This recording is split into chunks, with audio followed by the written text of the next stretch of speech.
Imagine waking up to what feels like a normal day. You get ready for work, grab a coffee, scroll through Instagram, and by tomorrow, your home is underwater. This campaign asks a confronting question.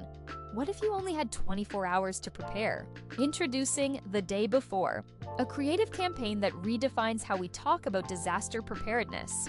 The Day Before flips traditional disaster communication. Instead of showing the chaos of a disaster, we dramatize the regret of not preparing. It's emotional, immersive, and designed to stick.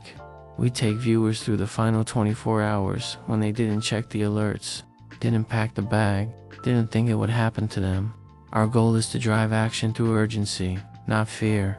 Our target audience is renters and young families aged 25 to 40, often on the move and often unprepared. In our Part 1 research, 3 themes stood out: apathy, disbelief, and messaging fatigue. Many think, "I'll do it later." This campaign taps into regret aversion and narrative psychology by showing people what they didn't do, not what they should do. That shift in framing helps turn awareness into compliance. The Day Before is built around seamless, integrated storytelling. We use 5 channels that reinforce each other: TikTok and Instagram Reels feature fictional characters going through their last normal day. These stories unfold in real time, ending with a twist.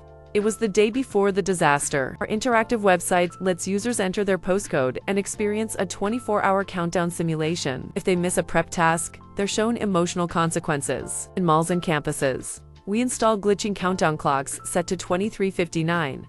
At random times, they flash scenes from past disasters tied to that postcode. YouTube ads mimic regular media, but glitch into realistic code warnings only to reveal they're part of the campaign. We close the loop with Google and Facebook retargeting, delivering tailored prep content to people who engaged. So this is a snippet of a video that we would release on either Instagram Reels or TikTok, any form of short form content. It starts off with a girl just getting ready for her party, and then just getting ready by putting up candles.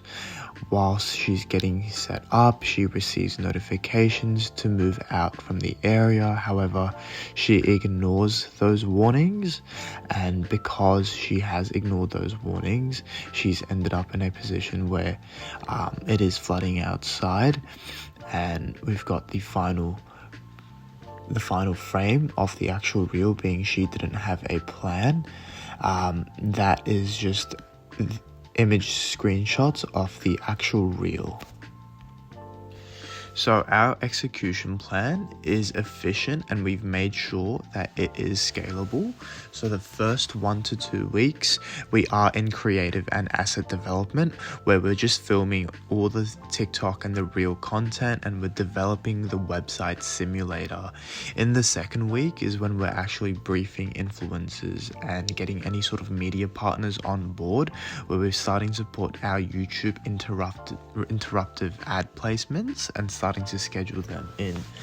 On the third week is when we get our public launch for the installations live. So the clock on the actual street installations do go live, and any sort of teaser content is released. In weeks 4 to 6 is when the main campaign actually goes live. So all the channels should be active at this point, where Reels, website, and street media ads are all publicly live. This is when we're going to start seeing the real-time interaction and feedback with audiences, where once we do get that sort of feedback in week 7, we can start reporting and also wrapping up in order for us to retarget back out to those audiences that may not have received that initial touch point, or may have interacted with it more, so we can get that message spread more clearer and more effectively. So now we can break down the $85,000 we've allocated towards the campaign to deliver maximum creative and strategic impact across all these 5 channels. First, the $25,000 dedicated to content creation. This covers influencer videos that we're planning on partnering up with, using campaign storytelling and visual assets for both TikTok, Instagram, as well as using them for the interruptive style of ads we're wanting to place on YouTube. YouTube. Next is the $20,000 we've set aside for web development and the interactive simulation experience. So on the actual website, we want to make it as interactive as possible, where we allow users to access a personalized 24-hour disaster countdown based off of their postcode and checklists to make sure that they are as prepared as possible. The next $15,000 goes towards actually building the physical installations, including our countdown clocks and mirror posters for anywhere between malls and universities, depending on where the target market for young families will mainly reside at. Usually we want them to disrupt everyday routines and have an emotional shock factor. And finally, we've got that $20,000 for ads and retargeting across Google and Meta based on user interaction data. The main point of this budget allocation is not just about spreading a message, but more on actually shifting behavior. The day before is designed to break through, not blend in. It's highly creative, deeply emotional, and perfectly aligned with our audience's digital habits. It uses multiple platforms that reinforce each other, from interactive website simulations to mall installations, creating a consistent narrative that targets real behavioral barriers. This campaign doesn't just raise awareness, it inspires preparation. So before it's too late to prepare when the clocks run out, visit thedaybefore.org.au.